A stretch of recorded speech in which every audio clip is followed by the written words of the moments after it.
உருவக்கண்டு எல்லாமே வேண்டும். ஒரு காட்டில் சிங்கம் ஒன்று வசித்து வந்தது. அது தனது பலத்தாலும் தோற்றத்தாலும் கர்ஜனையாலும் காட்டில் வசித்த அனைத்து மிருகங்களையும் பயமுறுத்தி வந்தது.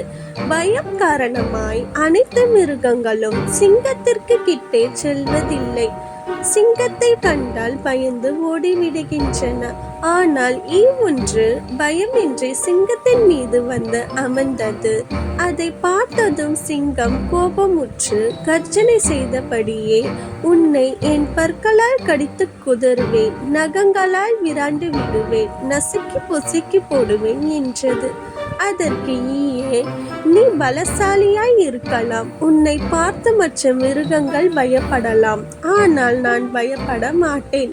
இன்னும் சொல்ல போனால், நீ சொன்னபடி உன்னை நீ பற்களால் கடித்து கொள்ளவும் நகங்களால் விராண்டு கொள்ளவும் செய்வேன்" என்றது. இதை கேட்ட சிங்கம் கோபத்துடன், "இயலுமாயின் அதை செய்" என் சவால் விட, பறந்து வந்து சிங்கத்தின் முதுகில் அமர்ந்து அதை கடித்தது. முதுகில் அமர்ந்த போது அதை விரட்ட சிங்கம் தன் பற்களால் முயன்ற போது பறந்து விட சிங்கம் தன் முதுகை தானே கடித்து கொண்டது. சிங்கத்தின் முகத்தில் அமர்ந்த போது அதை விரட்ட தன் கால் நகங்களால் முயல, பறக்க சிங்கம் தன் நகங்களால் தன் முகத்தையே விராட்டி கொன்றது.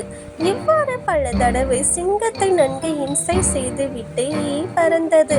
சிங்கத்தினால் பிடிக்கவோ நசுக்கவோ முடியவில்லை. அதனால் சிங்கம் தன் இயலாமை எண்ணி வெட்கப்பட்டது.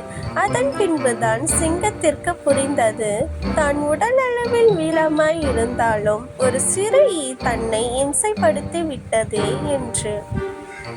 உருவத்தை கண்டு யாரையும் எடை போடக்கூடாது.